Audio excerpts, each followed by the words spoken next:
안녕하세요. PPT 채널입니다.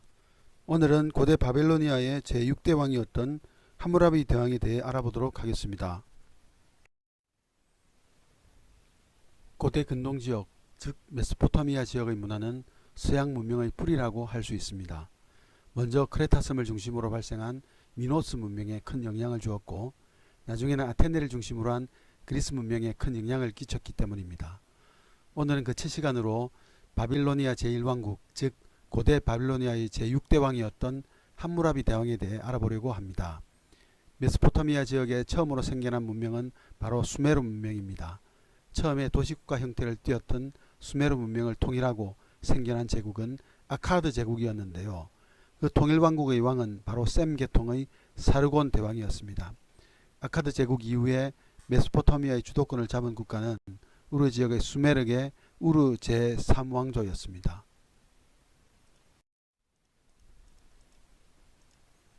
고대 바빌로니아의 함무라비 대왕이 나타나기 전까지 메소포타미아 지역은 수메르인과 아카드인의 패권 다툼이 치열했던 시절이었습니다. 드디어 기원전 1900년경부터 서부 지역에 살았던 셈족 계열의 아모리족이 메소포타미아로 이동하여 통치하는 바빌로니아 제1왕조가 성장하게 됩니다. 바빌로니아 제1왕조는 티그리스 유프라테스 강 지역의 정치, 경제, 사회, 문화 및 상업의 중심지가 되었고, 이런 발전에 가장 큰 공을 세운 사람이 바로 함무라비 대왕이었다는 사실입니다. 함무라비 대왕은 기원전 1810년에 태어나 기원전 1750년에 사망하여 60세까지 살았고, 재위기간은 기원전 1792년부터 기원전 1750년까지 무려 42년간 통치하였습니다. 바빌로니아 제1왕조는 6대 왕이었던 함무라비 대왕 때 황금기를 맞이하는데요. 그의 첫 번째 업적은 바로 영토 확장이었습니다.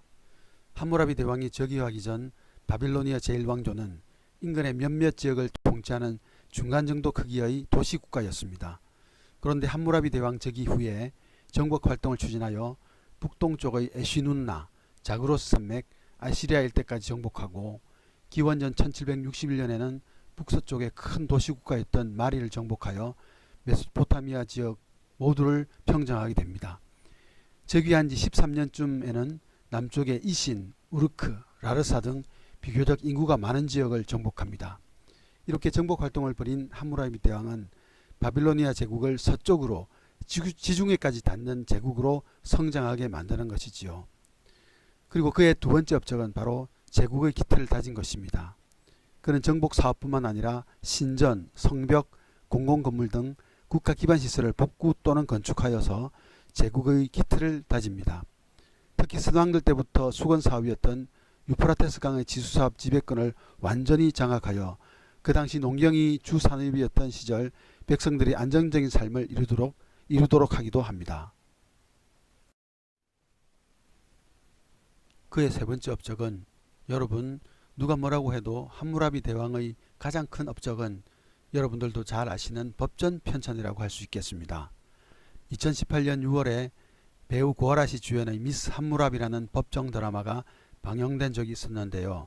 그 드라마의 제목도 함무라비 대왕의 법전 편찬에서 아이디어를 얻어 제목을 정했겠죠. 1901년 프랑스의 한 탐험가가 이란의 수사에서 발견한 한 돌기둥이 있었는데, 그것이 바로 함무라비 법전이 새겨진 돌기둥입니다. 함무라비 법전은 높이 2.25m, 둘레 2제곱미터의 현무암 돌기둥에 새겨졌는데, 법전이 새겨진 돌기둥은 바빌로니아의 공인된 국가신이었던 마르둑 신의 신전에 세워져 있었다고 합니다. 현재는 프랑스 파리의 루브르 박물관에 소장되어 있습니다. 자, 이것이 바로 루브르 박물관에 소장되어 있는 함무라비 법전이 새겨져 있는 돌기둥입니다. 법전의 내용을 보면 탈리오 법칙 또는 동해보복법, 쉽게 우리말로 이에는 이, 눈에는 눈, 즉 같은 피해는 같은 방법으로 보복한다는 다소 원시적인 형태가 포함된 법전으로도 잘 알려져 있습니다. 그러나 모든 계층의 사람들에게 똑같이 탈리오 법칙이 적용된 것은 아닙니다.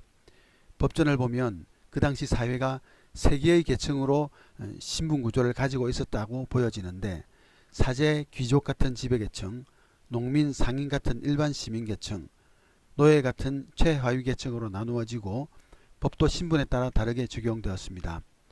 예를 들면 귀족이 다른 귀족의 눈을 멀게 하면 가해자도 눈을 멀게 하고, 만일 귀족이 평민의 눈을 멀게 하면 1문화 정도의 벌금을 내게 하고, 귀족이 노예의 눈을 멀게 하면 2분의 1문화를 벌금으로 내게 하는 신분의 차이에 따라 형벌도 다르게 적용하는 불평등한 법이었습니다.